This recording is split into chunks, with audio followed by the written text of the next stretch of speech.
This story is crazy sad. This is Rachel Morin, a 37-year-old woman from Bel Air, Maryland, just north of Baltimore. Saturday evening, she went out for a walk along this nearby trail at around 6 p.m.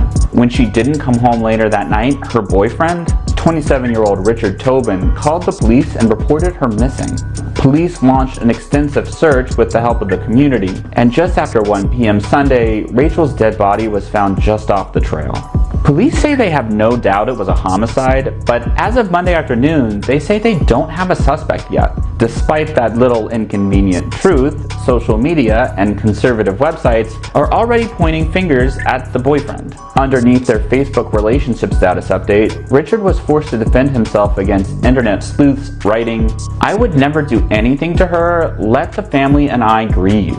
And then, billionaire Australian oligarch Rupert Murdoch's media empire, which includes Fox News, took aim at the poor guy. The New York Post led with this wonderful, unbiased headline. Boyfriend of Rachel Morin says, "I didn't do anything to her," hours after her body found on hiking trail, as cops launch homicide probe. That's despite the fact that, again, police haven't publicly linked the boyfriend to the murder. The New York Post used the Facebook comments as a way to cover the story despite no other connection, and managed to bring up the guy's substance misuse disorder history. I guess we shouldn't expect anything else from Rupert Murdoch, whose lies are literally fueling climate change and destroying American democracy right in front of our eyes. So y'all wild as hell saying that this man had killed his girlfriend. Y'all don't even know what the hell happened. What if he didn't do it? He wasn't pointed, blame in a lineup, wasn't in the interrogation room probably saying he did it.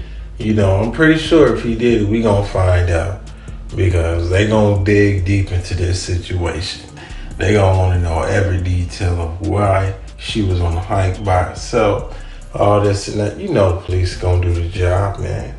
And let's just hope that they do a good job. I got Maxine on the ground. Drop it! Drop it! This newly released body cam of a mass shooting in Texas is disturbing, and also a terrifying picture of everyday life in America. It all went down in an outlet mall in Allen, Texas. Video begins like any average day. An officer in the parking lot speaks to a mother and her 2 young boys. Make sure y'all be good, okay? And make sure you wear your seatbelts when mommy's driving, okay? As this small talk continues, gunshots ring out in the background. The mom immediately carts her 2 young sons away, and the officer radios in what he's hearing. We got shots fired at the outlet mall. Gunfire continues to ring out. Got people running. And the officer grabs a rifle as he shouts at people to take cover. Get going! Get going! Get moving! The officer begins to run in the direction of the gunshots. They're moving farther away from me. And continues warning people at the mall. Go! Go! Go! Keep moving! More gunshots ring out, and the officer sends an urgent call for backup. I'm on foot. I need everybody I got. As gunfire continues, someone relays to the officer what's going down. What you got? Are we a mass shooter? The officer reports the terrifying situation. I believe we got a mass shooter. I got Maxine on the ground. Drop it! Drop it! As the sound of gunshots echo throughout the shopping center. The officer continues to rush in the direction of the noise. I'm moving as fast as I can trying to get over there. As the shots ring louder and louder. Shot was shot. Actually still going.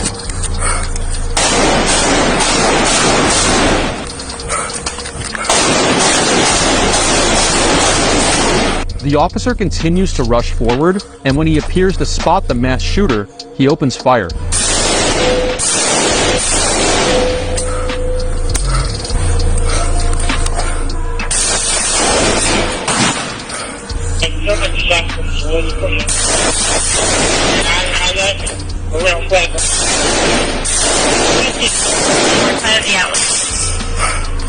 Shots fired by police. I got him down. The officer strikes the shooter and tells him to give up the weapon. Drop the gun! I'm over here by Liz. I got him down. And as he makes his way over to the shooter, officers confirm they've downed the gunman. Watch the fire!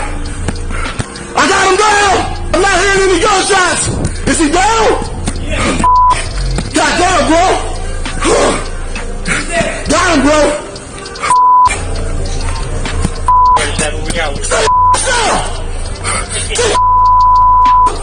gunman died, but only after he had taken the lives of 8 victims, including 3 members of a Korean-American family, one as young as 3, and wounded 7 others. This all went down back in May, but the footage was just released.